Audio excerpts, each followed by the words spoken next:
Ito mga bossing, Mitsubishi Strada 2020 and nahatulan ng top overhaul. Hindi po ako tumatanggap ng mga ganitong gawa. Tamad na tamad ako talaga gumawa ng malalaking sasakyan dahil nga aabutin ko, mahirapan akong abutin yung mga bagay-bagay yung mga kailangan kong abutin, tapos aakyatin ko pa. Hindi po ako mahilig mag-aakyat na, alam nyo naman, nagkakaedad ang balakang. And ayun, minsan daw umuusok, black smoke, and may usok din daw dito, pero wala sa dipstick dito, may konting usok, hindi naman malala, at may konting usok daw. So syempre pagka mga ganyan, hindi muna natin hahatulan ng overhaul. Check natin maigi syempre.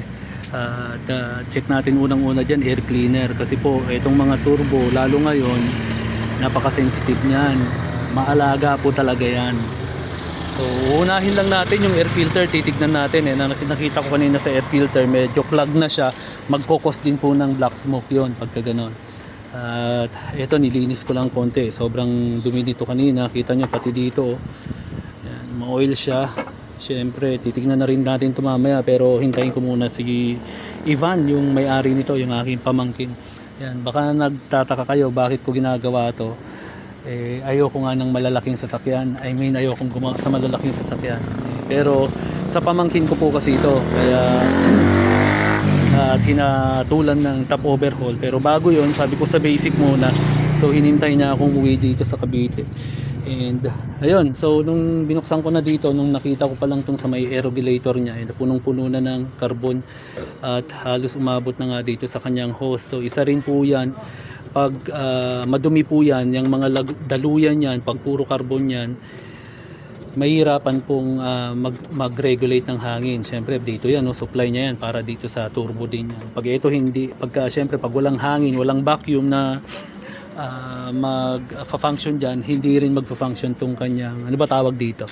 Yan, hindi rin mag-function to. Itong para sa turbo niya, bahala na kayo kung anong tawag dyan.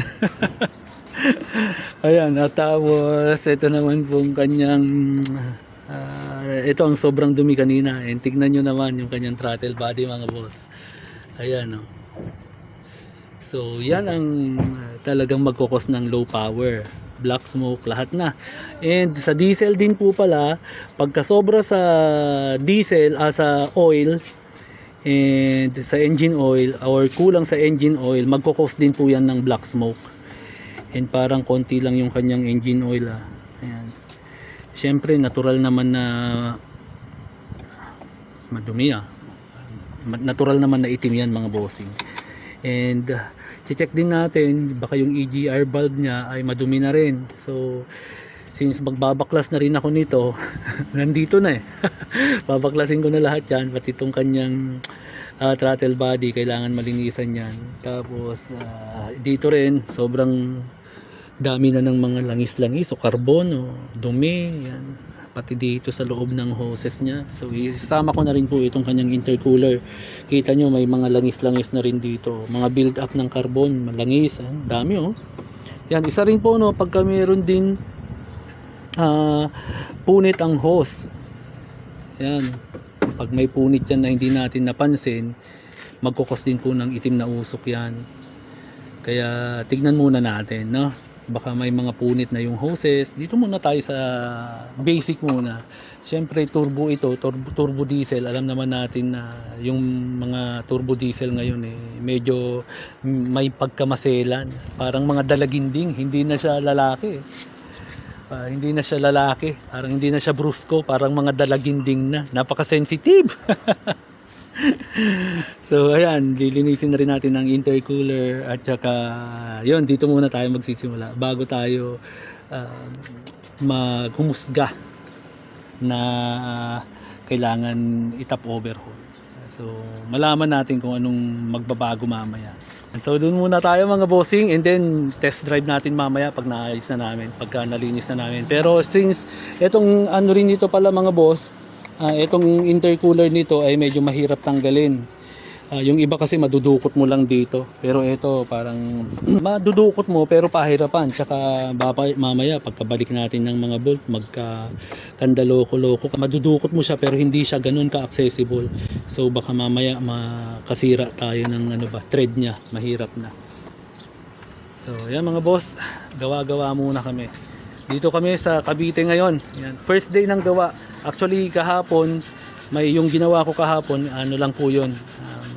Talagang nagpunta lang dito si boss. Ayan. And nandito na rin siya, so ginawa ko na rin kahapon. Tono-tono lang naman. Umulan pa kahapon kaya medyo mahirap. Ayun mga bossing, binaklas na namin yung kanyang bumper. Ayan, para madaling matanggal. Kita nyo, mahihirapan kasi kung dudukutin lang natin to. Ayan, ay mga bolt dyan.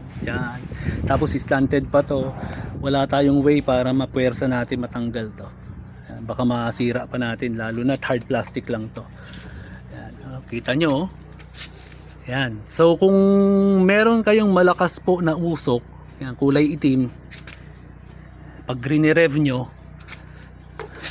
at naglo-lose power, i-check nyo na agad kung meron kayong mga ganitong carbon build up o mga dumi-dumi o mga leaking sa mga linya, mga hoses, yan, ng papuntang turbo sa throttle, body, and may at least meron na kayong senyales, di ba, pag may ganyan. And as suspected, tulad nga ng sabi ko kanina, ayan mga bossing, baka may punit na host ito, kaya naglo-lose power at saka nag-uusok ng malakas.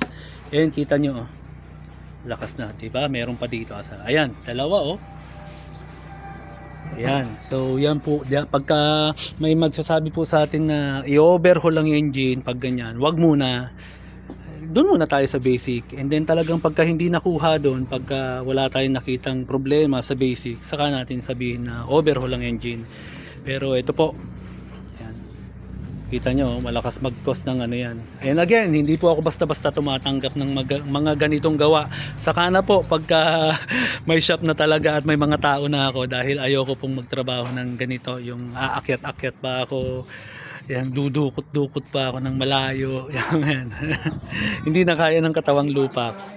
Yan. So, ito po, malaking issue to. So, pagka napalitan natin to, and then linis natin ang intercooler niya, turbo, EGR, and throttle body, pag nalinis natin lahat ng mga yan, babalitaan ko po kayo kung nandyan na ba ulit yung power niya at kung kailangan pa ba talagang i-overhaul. Yan.